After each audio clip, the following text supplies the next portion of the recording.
Shubor nakaslem jong unongsan Hima. Menteri Rangba Kajila Conrad Sangma. Uloong bakitu Kiba Aplai ke Eksam District Selection Committee. Kide bantep ya Ktien Khasi bat Garo bansuk haba ki shakri ya ki pat ba. Kani ke jingpen pau Conrad kade haba ujubab ya ke jingkali benrap balabu de umizanur Gazi ubabu jingkali ban penduna ya ke jingkerdu kam ki samla ki bala pendap jingpulih. Conrad Sangma uloong bagani ka thong jong ka sarkar ban kentiu ya Ktien Khasi bat Garo khnang bansuk bagi shong hapo office.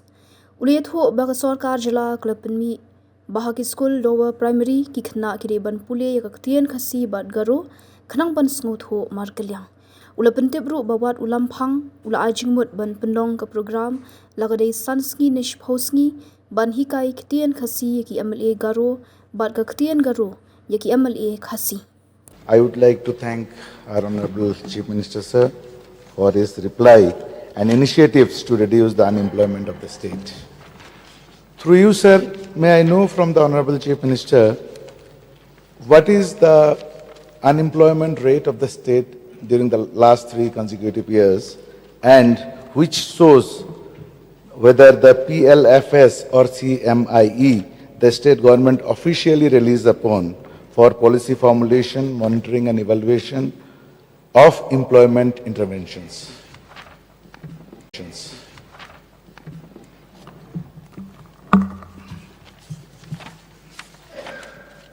Sir, as per the PLSF, which is the Periodic Labour Force Survey,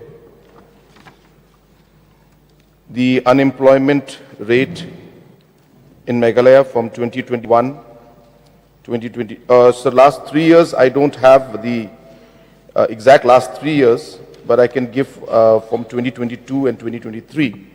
So in 2022-23, it was 6.0, and 2023-24, it was 6.2. From the government side, sir, we follow the PLFS, which, as I said, is the Periodic Labour Force Survey. But as correctly mentioned by Honorable MLA, that there is the Center for Monitoring of Indian Economy, CMIE, which also releases its numbers. And as per the CMIE, for 2022-23, it was 2.6. 2023-2024, it was 3.1. So the two methods and the two agencies have different numbers. But I've given both the numbers. Thank you, Mr. Speaker, sir. As we could see from the reply of Honorable Chief Minister, sir, during the last 2 years, during the 2 years data which you have provided, it seems that despite all these interventions, unemployment rate is increasing in the state. So, whether it is a failure of the policy that has been initiated, or what is the primary cause of failure of these unemployment initiatives that the government is thinking upon? So to jump to a conclusion saying that the policies are failure would not be correct. So there are 2-3 points that I'd like to mention here. Number one, sir, if you look at the numbers, both the agencies, of course, there has been a slight increase according to both, but the numbers of both the agencies differ quite a bit, sir. Almost 3% difference is there.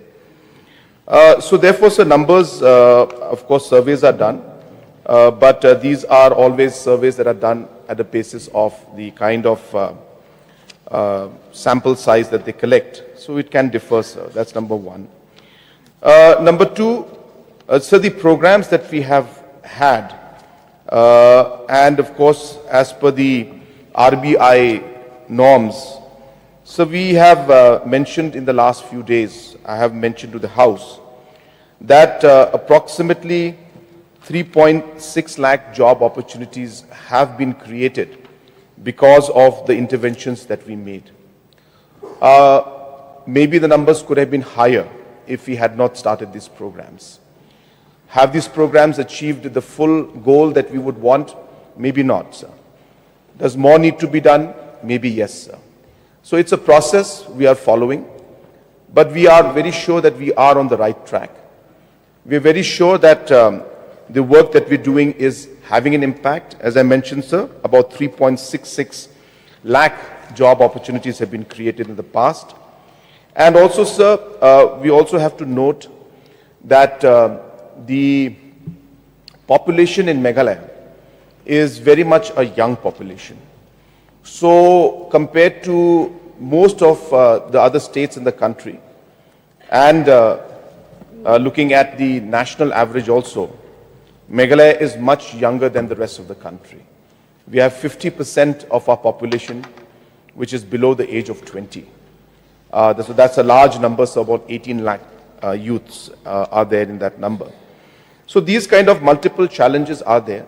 I'm not giving an excuse, of course, but realizing these challenges, we have realized the need to have more and more such programs. Sir, I can give the full details of all the impacts that have been made at the grassroots level, whether it's through the CM Assure program, whether it's through the Ginger Mission, how many farmers have been impacted, whether through Mushroom Mission, through Floriculture Mission. So all these numbers are there, the number of beneficiaries who are there, so on and so forth, sir. So we have a very, very strong mechanism to see what the impact has been. And to conclude, sir, that the processes and the programs we have started are having the desired impact. More needs to be done. We are accelerating it. There's a reason why we are pushing more investments in the private sector to ensure that more jobs are created. And we're very sure, sir, that we'll be able to reduce the numbers in the days to come. Of course, these are challenges, and it's not Meghalaya alone. Every state has the challenge of unemployment, because India is a young country. But we are sure that these schemes that we have started is showing results and will have more impact in the days to come. Thank you, Mr. Speaker, sir. I want to thank our Honorable Chief Minister, sir, for his reply and assurance that adequate steps are being taken to curb unemployment in the state.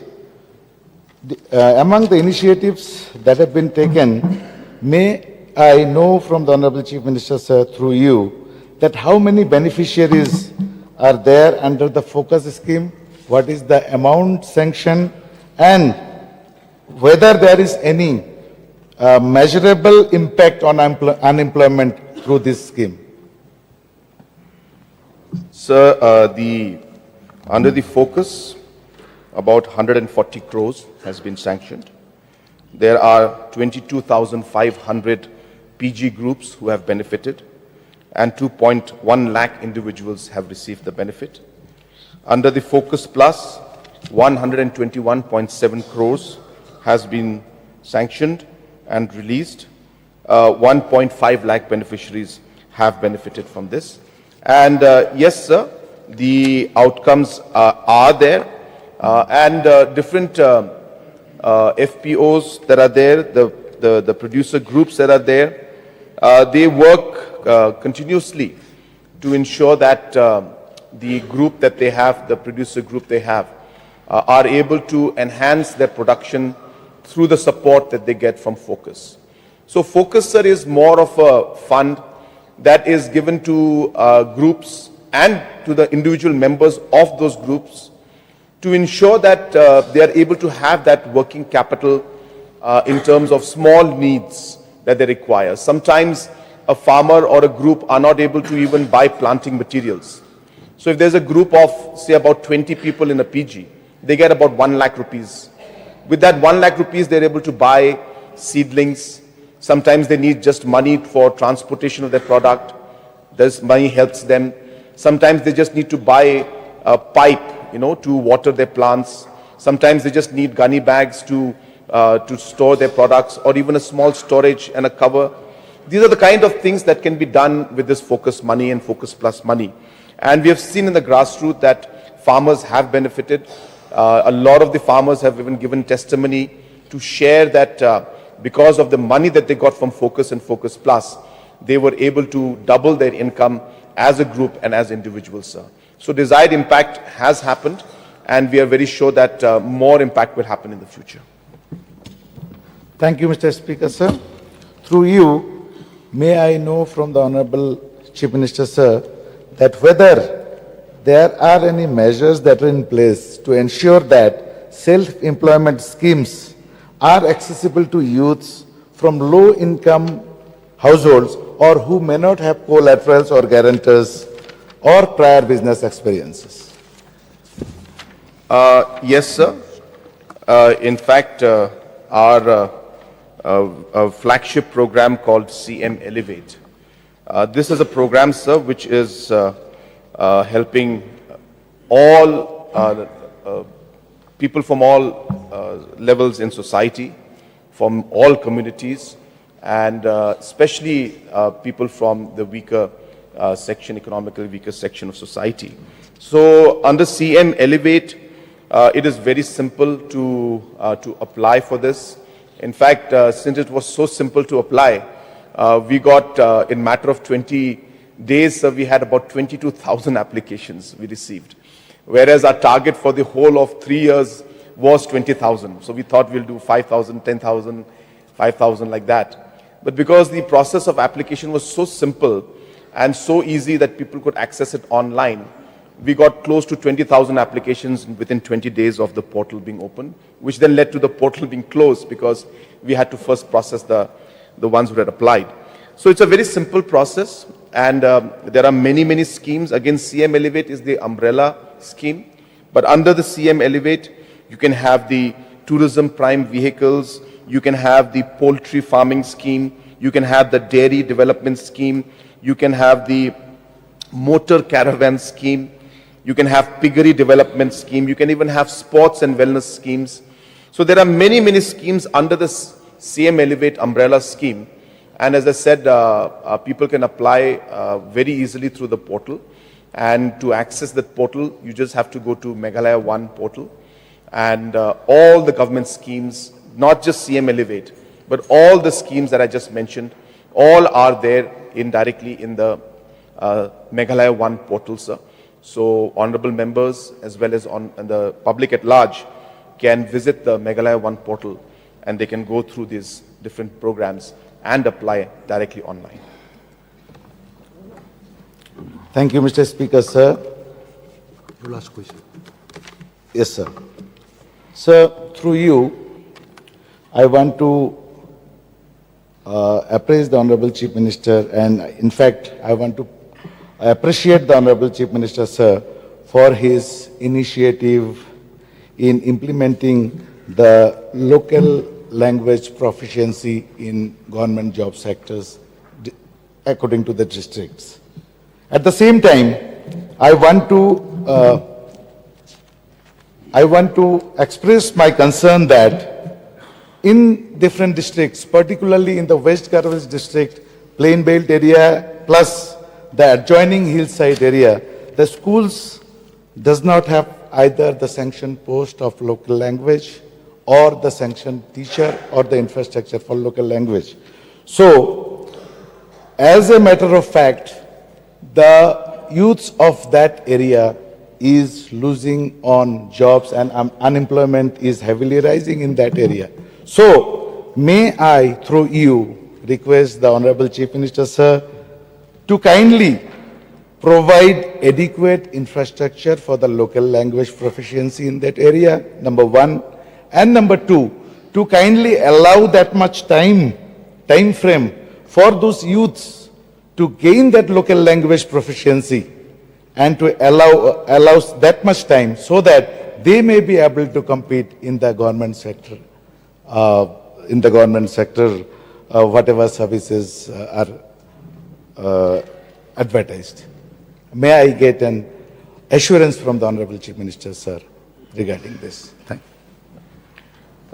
Sir, though this is not directly linked to the principal question, but I can understand the concerns of the Honorable MLA. Sir, number one, the associate official languages of Meghalaya, which is Khasi and Garo, is something that this government is committed to ensure that we are able to promote it, and we're able to ensure that it is used as much as possible. And we want to ensure that every citizen of the state must learn Khasi and Garo. So it is with this objective in mind, the objective that is purely born out of the fact that we are very, very proud of our mother tongue and that we want to promote it. So with that objective, sir, we have come out with the program and rather the policy where we have made language proficiency in Garo Hills is Garo and in Khasi Jayant Hills Khasi. That individuals applying in DSC post must have knowledge of the local language. And it is only natural, sir, because once the people start working in the office, they will have to deal with the majority of the population. And if they cannot speak Garo or if they cannot speak Khasi, it will definitely affect the services being provided to the people. So that's the real objective. It's not to marginalize anybody. So with that, sir, we have started having the proficiency or the language requirement. Just to also share with the House, sir, this is basically a requirement in terms of the individual having to at least know the language. This is not going to be an exam where we are going to test the literature or the writing capacity or different aspects of, very high academic aspects of Khasi or Garo language. It's not going to go into that. The idea is to only ensure that basic proficiency, basic understanding and being able to speak and communicate in Khasi or in Garo is there. So that's really what the mandate is. So therefore, it's not going to be something that any of our people should be worried about. Except if there are people coming from outside the state who don't know the language. So this is also preventing all of that aspects, sir. So most of the people I know in West Garo Hills, I have lot of friends. I contested in Selsala. I am familiar with the entire belt of Rajabala, Haripur, Namabila, Shilkata, Kacharipara. All of these places are familiar to me, sir. All of them speak Garo. Everybody speaks Garo. So there is no problem at all, is what I wanted to say. Coming to the second point, sir, is very important. I agree. And you must be also aware, sir, that the government has taken the decision in the recent cabinet meeting we had, where we're making it mandatory for Khasi and Garo to be learned and taught up to a certain level in the lower primary school, up to a certain level where at least our children should be able to, say a child comes from Garo Hills, he or she should be able to then at least understand and communicate in Khasi and and understand what the language is. Similarly, from Khasi Hills also, when they go to Garo Hills, they should be able to at least understand.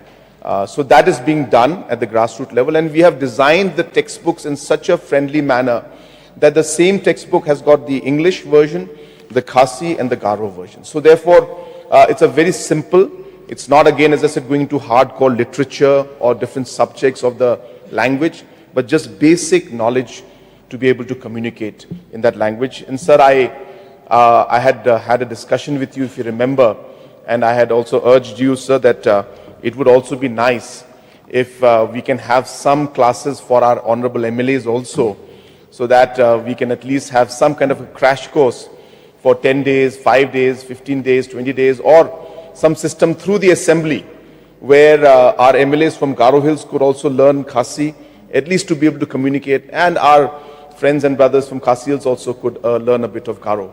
I think this would be very, very positive. It would send a very good message, and it would show the fact that we are not just forcing others to do it, but we are also leading from the front, sir.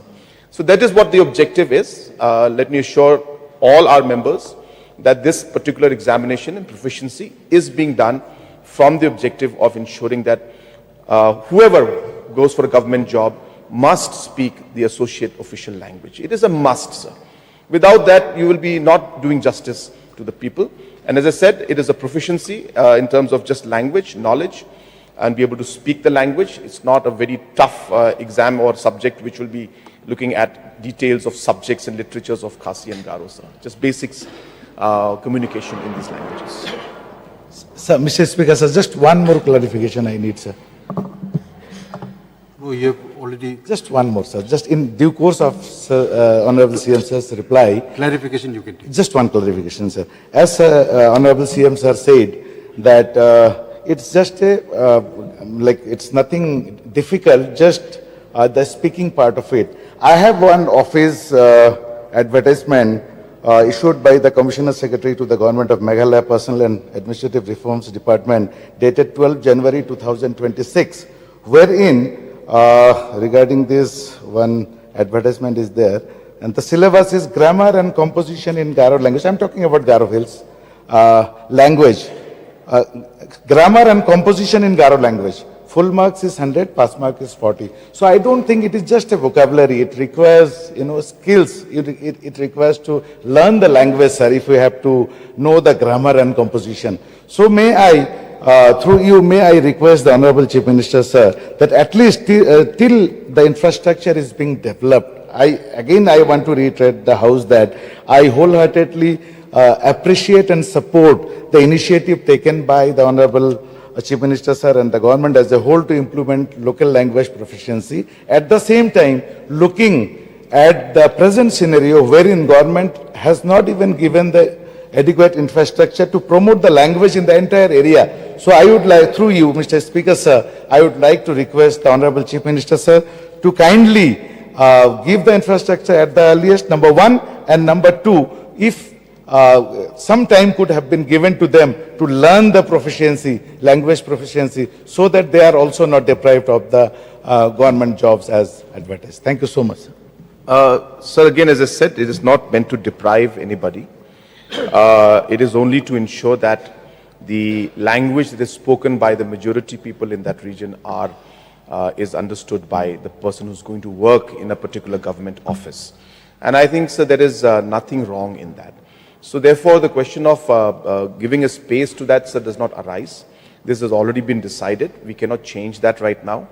But at the same time, sir, the concerns of the Honorable MLA regarding the grammar and the other aspects that he had mentioned, I can definitely examine and see what this level is. I will work with the personal department to see what is the level, because our initial intention was only to see that there has to be a basic knowledge of the language. It's not going into details of technical aspects, but basic knowledge of language should be there. Again, maybe the definitions have been changed in terms of what does basic knowledge mean. So there could be certain DSCs that might have done that. But I will look into this, sir. I'm not aware about the details of this particular notification, but I will definitely get it examined, sir. But as I said, to change that and to stop it will not be possible at this point, because we have already decided and we feel that this has to happen. And this is a very, very strong, as I said, message from the government side that we are here to ensure that our language, our local language and the associate languages that we have, official language, is protected as well as promoted at all levels.